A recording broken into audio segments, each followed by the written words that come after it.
This is One on One.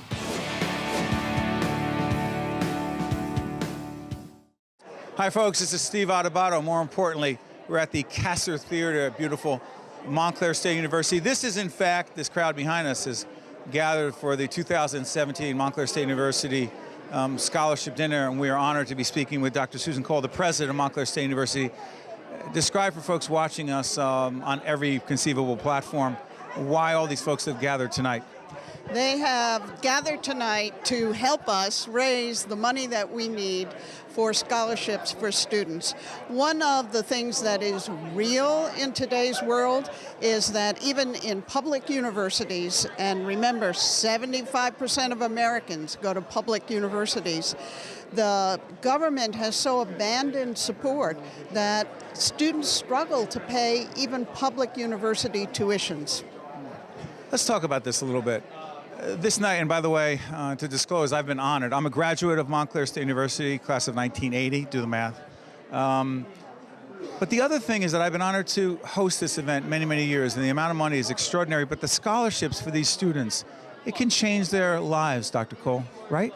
It does change their lives. What it really means is that a student who is studying science, who's studying chemistry or studying physics, can actually spend time working in the laboratory and studying instead of trying to work 2 jobs at the mall in order to pay their tuition, buy their computer, and eat their food. It gives them the opportunity to realize their potential. Let's try this. The other question is about leadership. Dr. Cole and I have a lot of conversations about leadership. If you were to say what the #1 leadership lesson you have learned as the president of this institution that you would want to share with the students as well as everyone watching right now, what would that be?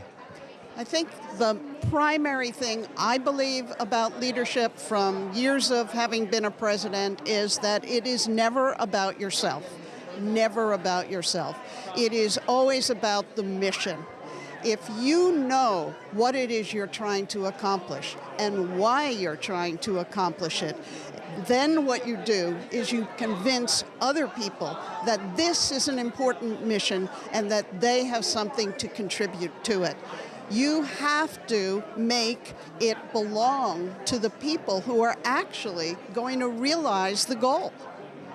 Dr. Cole, let's talk a little bit about the state of higher education today. You've been with us many times on public television, talking about the challenges that not just professionals like yourself, leaders in higher ed face, but students as well. The state of higher ed in New Jersey, describe it. It's a little disappointing. The institutions are doing really well and working really hard to provide opportunities for students, for increasing numbers of students. But the state has really stepped back from their responsibility to provide operating support for the public institutions. So now the students are building their own institutions, and that is putting a tremendous burden on them and on their families.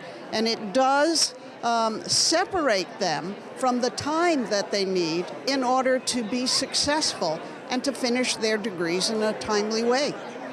Are you actually saying it's harder to be a student today? It's harder to do well, to focus on one's studies because of the financial pressures? Yes, there's no question about it. The state really used to take up the lion's share of the burden of support necessary for these institutions. Well, they don't do that anymore. Less than 20% of the operating support for Montclair State University comes from the state. Well, where does the other 80% come from? Obviously, the biggest share of it is from student tuition and fees. Doctor, 2 of the honorees tonight are very strong leaders who happen to be women, right? Describe the connection between women in leadership and the people you're honoring tonight. Well, you know, I don't like to generalize about gender, but if I had to, if you forced me no one forces you to do anything, but go ahead. Well, if you forced me to, I would say that one of the things that women really do well is focus on mission and less on themselves. As I said earlier, I think that's really what's important. And they are also much more sensitive, I think, most of the time. This never is universal, but most of the time more sensitive to hearing other people and talking to other people and engaging them where they need to be met so they can be part of the overall enterprise in a more productive and fulfilling way. Last question on leadership. I'm actually going to be coming up here to do a seminar called Lessons in Leadership, named after a book that I happen to write, and I'm looking forward to that discussion. Dr. Cole will be part of that discussion as well. Do you believe that great leaders are born or trained? I believe great leaders are in fact born. I think that it is something in you that causes you to want to go to the front of the room, the front of the march, that there's something that is natural. Certainly in myself there is, and in many other people. However, people become leaders not because they were born to be or are inclined to be, but because they have to be. That is, something is so important to them that even though they don't have that natural inclination to go to the front of the room, they do it because they believe in something. But it's not for everyone. It isn't. No, if everyone were leading, nobody would be following, and we'd all be going in different directions. There's nothing wrong with or to be ashamed about by being a follower, as long as you're following the right leader and you're doing it for the right reasons. Thank you, Dr. Cole. My pleasure, as always. And by the way, your book's on my desk.